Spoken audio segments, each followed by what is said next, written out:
La paracha de cette semaine, Lech Lecha, c'est la paracha, le départ de Abraham Abinu alav shalom, notre papa. Am Israël a commencé avec Akadosh Baruch Hu, à connaître Akadosh Baruch Hu. Grâce à qui? Grâce à Abraham Abinu. Abraham Abinu, il a découvert Hachem tout seul. Il n'avait pas de professeur, il n'avait pas de maître, il n'avait personne. Pour apprendre à conduire une voiture, il faut un professeur. Pour être pilote, il faut apprendre. Pour être médecin, il faut apprendre. Pour être ingénieur, il faut apprendre. Pour connaître Akadosh Baruch Hu aussi, il faut apprendre. Vous savez, il y a une différence entre Akadosh Baruch Hu et autre chose. Les tefilines, vous les voyez. Hachem, vous le voyez. Justement. Hachem, on ne le voit pas. Mais Hachem, il est présent dans chaque chose qu'il y a. Tout ce qu'Akadosh Baruch Hu a créé, Dieu Pekavot, il l'a créé pour lui. Donc il n'y a pas une chose où il n'y a pas Akadosh Baruch Hu. Il n'y a pas. Ça veut dire que Akadosh Baruch Hu, on le voit de partout. Hachamim nous raconte, il y avait une femme qui s'appelle Timhit. Cette femme-là, elle a eu 7 enfants, Kohen Gadol. C'est quelque chose qu'on n'a jamais vu. Une femme qui a mis au monde 7 garçons, et les 7 garçons, ils étaient Kohen Gadol.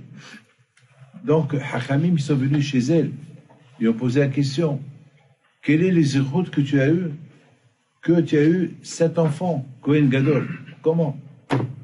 Elle leur a dit, parce que j'ai fait la tsniout, j'ai été très tsanoua. Alors ils lui ont dit, mais toutes les femmes juives, ils sont tsanoua, ils sont bien couverts. Elle a dit non, moi, les murs de ma maison, ils n'ont jamais vu un cheveu de ma tête. C'est-à-dire que je ne me suis jamais découvert la tête dans la maison. Alors on sait très bien que la tête d'une femme mariée, elle doit se couvrir la tête. Une femme qui est seule à la maison, il n'y a personne à la maison, bon, sa tête n'est pas couverte, c'est pas grave. Ses enfants, ils peuvent la voir, la tête découverte. Son mari aussi, parce que c'est son mari, mais pas un étranger.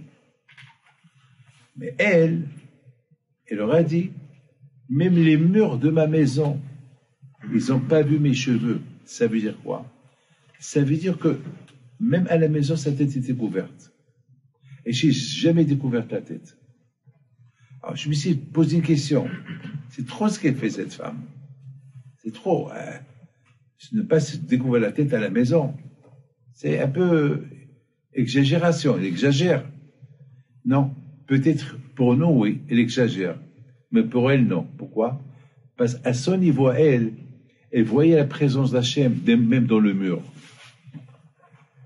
Ça veut dire que par rapport à Hachem, elle ne se couvrait pas la tête. Parce qu'Hachem, le royaume d'Hachem, il est partout. Il est partout. Il n'y a pas. Hachem, il est roi même sur un grain de sable. Même un grain de sable, il y a là-bas Hachem. Même un grain de sable, il y a Hachem. Donc, à Boutaï, Kimhit, les Hachamim, ils ont entendu que cette femme-là, elle s'est couverte la tête, même à la maison, ils ont vu qu'elle était très très grande, elle méritait d'avoir 7 enfants, Kohen Gadol. Une fois, Rab Chaim Volojin, qui était l'élève du Gaon Vilna, il a demandé à la maman du Gaon Vilna, il a demandé une question. Quelle est la raison? Comment tu as eu ce garçon-là? Le Gaon Vilna était un grand tzaddik. Alors, Rab Volojin était l'élève du Gaon. Rab Volojin, il pose une question à la mère. Comment? Qu'est-ce qu'elle a répondu? Elle a répondu une réponse spectaculaire. Elle a dit, elle aussi, elle a donné la même réponse que Kimhit.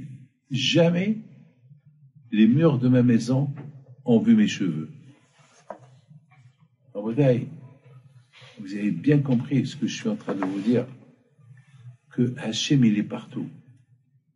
C'est pas la peine de le chercher, il est partout. Vous êtes à la synagogue, il est présent. De la même façon qu'il est à la synagogue, il est dehors. Il est même dans les toilettes. Les endroits les plus impurs que vous pouvez imaginer, là-bas aussi, Hachem se trouve. Il n'y a pas d'endroit où Hachem ne se trouve pas. Ça n'existe pas. Et Abraham Avinu alav shalom, il a découvert Hachem comme ça. Il a commencé à réfléchir. En réfléchissant, il est arrivé à cette conclusion qui est Hachem. Hachem, il est partout. Les amis, beaucoup des fois, ça m'arrive que, vous savez, c'est pas ça m'arrive. Presque toute ma vie, c'était dans les avions. Et beaucoup de fois, ça arrive que dans les avions, je suis pas très très bien. Pourquoi? Parce que dans les avions, dans un avion hermétique, il y a tout. Il y a tout. Il y a surtout lorsqu'on prend un avion qui n'est pas, c'est pas El Al, un avion où il y a du tarif. Vous savez, on sent les odeurs du manger. On peut pas dire que c'est pas bon. Il est bon. On n'a pas le droit de le manger. Comme ça, il dit le Rambam. Le Rambam, il dit, il faut pas dire, ah, c'est pas bon. C'est pas vrai. Il est bon, mais l'Hachem, il t'a interdit. Le cochon, il est bon, mais Hachem, il t'a interdit. Hachem, il t'a interdit. C'est comme ça. Mais beaucoup de fois, dans les avions, beaucoup de fois, j'ai des mauvaises pensées. C'est quoi, quelles mauvaises pensées? Maman, j'ai des mauvaises pensées.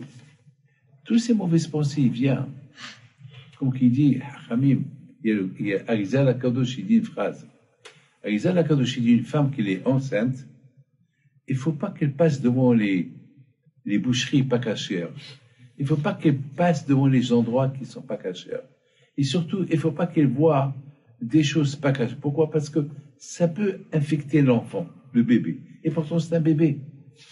Il dit Arizal, parce que tout ce qui est tamé, il y a la touma sur la chose. Et lorsqu'il y a la touma sur la chose, lorsque tu la regardes, elle aussi te regarde. Lorsque tu la tires vers toi. C'est la raison pourquoi il faut éviter. Donc, mes amis, beaucoup de fois, c'est sentir du manger pas caché, ou être dans un avion, où il y a des choses, là, on ne peut pas juger chacun, mais il y a pas. Et beaucoup de fois, je me dis, mais comment Hachem, il peut me protéger dans cet avion? Je vous donne parole d'honneur.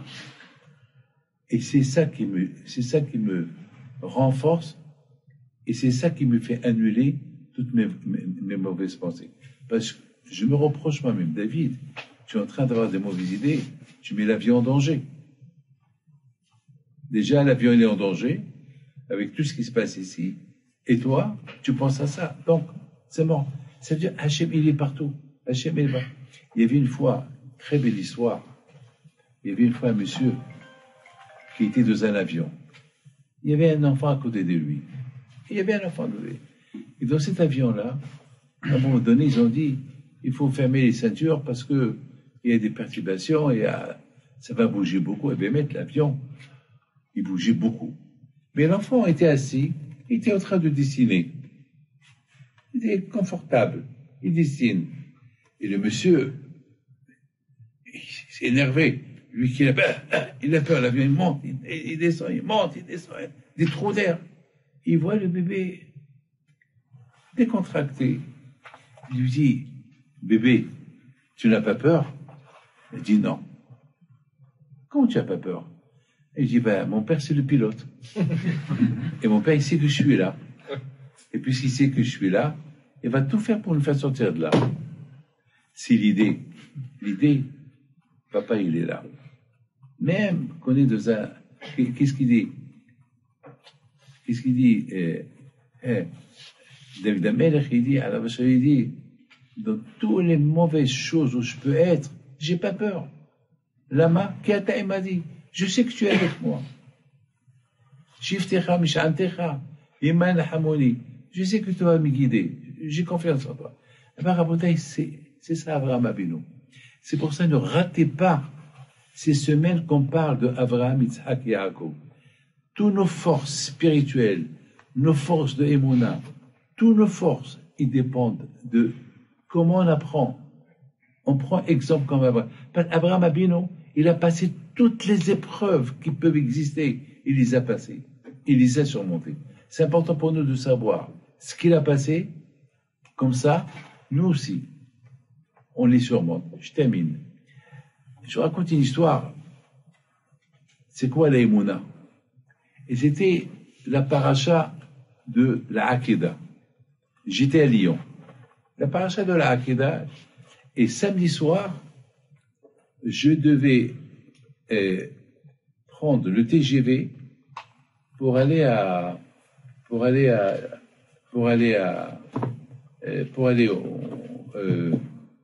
Paris. Dès que j'arrive à Paris, je vais à Charles de Gaulle. J'avais une correspondance pour le Brésil. À l'époque, je voyageais beaucoup au Brésil. Je voyageais 3, 4, 5 fois par an. Je faisais des allers-retours comme si je fais Paris, Montréal, New York, comme ça. Avant, je voyageais beaucoup. Bon, maintenant, avec le stress, c'était la même semaine, c'était la bar mitzvah de mon fils, Rabbi Moshe. Donc, Rabbi Moshe, mon fils, donc je devais quitter la maison. Et au lieu que je prends mon chapeau, j'ai pris son chapeau. Ah, maintenant, il faut savoir que le chapeau de mon fils Rabbi Moshe était petit, une petite assiette. Et moi, j'ai une grosse tête. Donc là, j'ai besoin d'un gros chapeau, mon chapeau.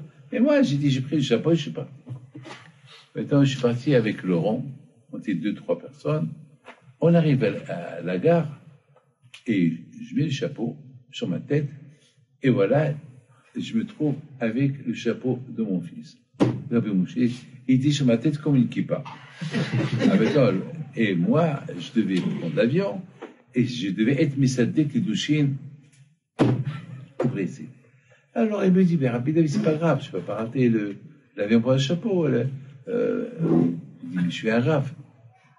Tout le monde me connaît qu'un chapeau. Un chapeau, c'est un chapeau. Je ne peux pas être sans chapeau. C'est un capara. J'ai eu de la peine.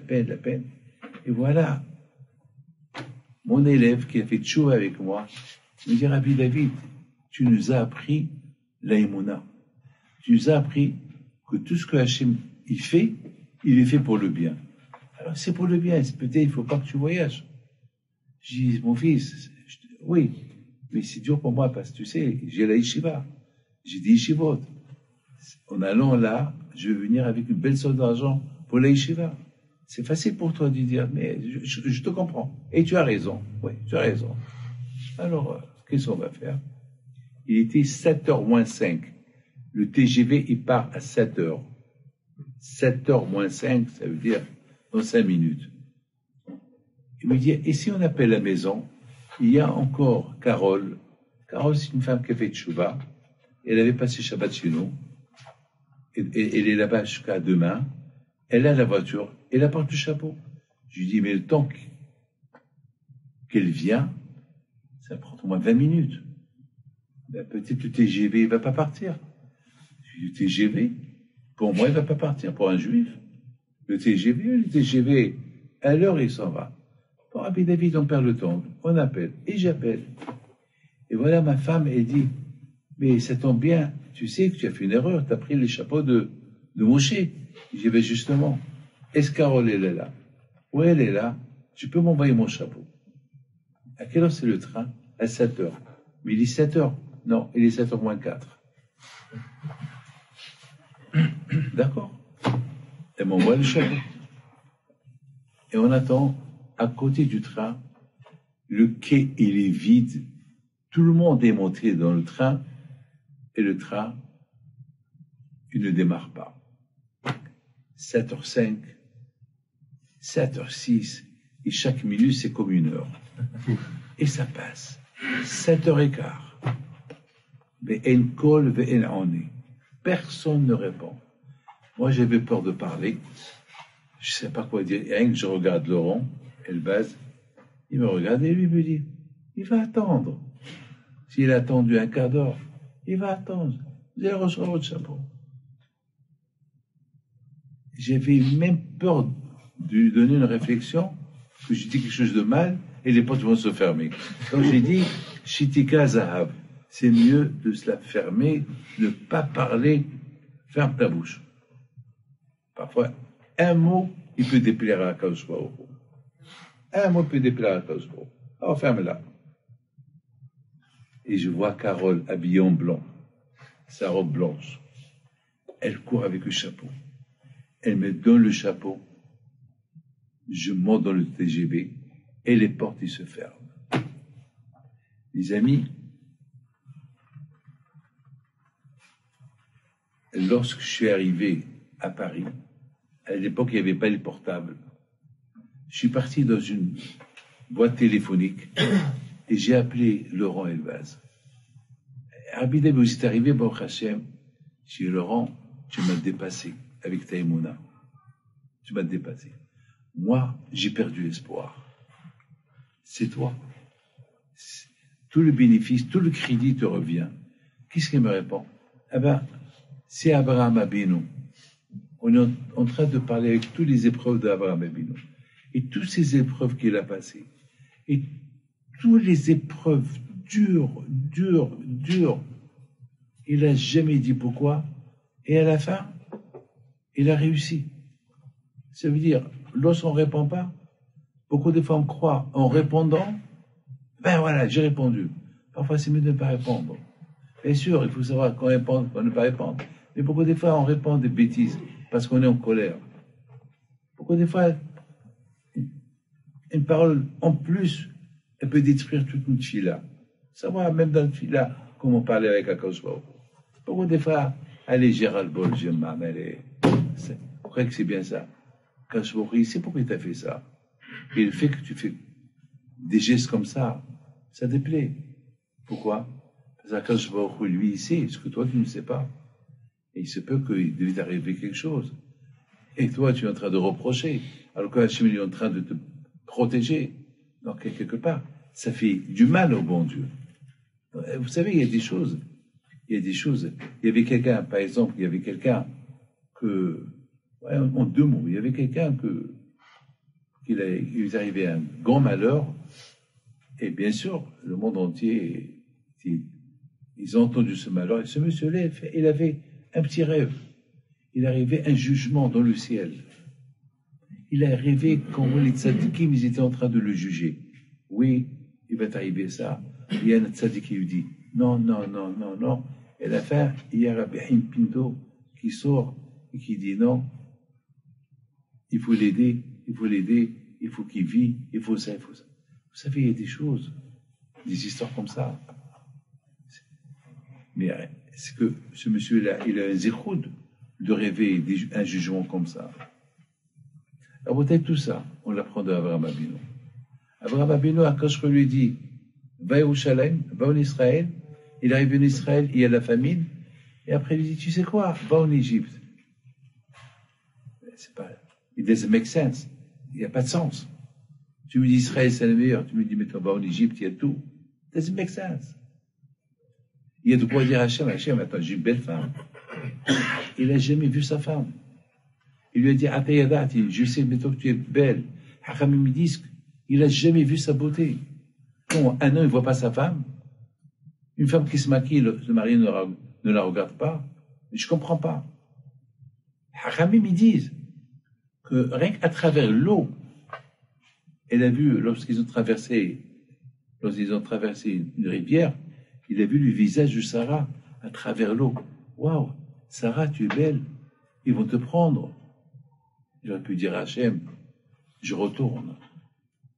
Il continue. Il ne se pose pas de questions. Il a réussi ou il n'a pas réussi.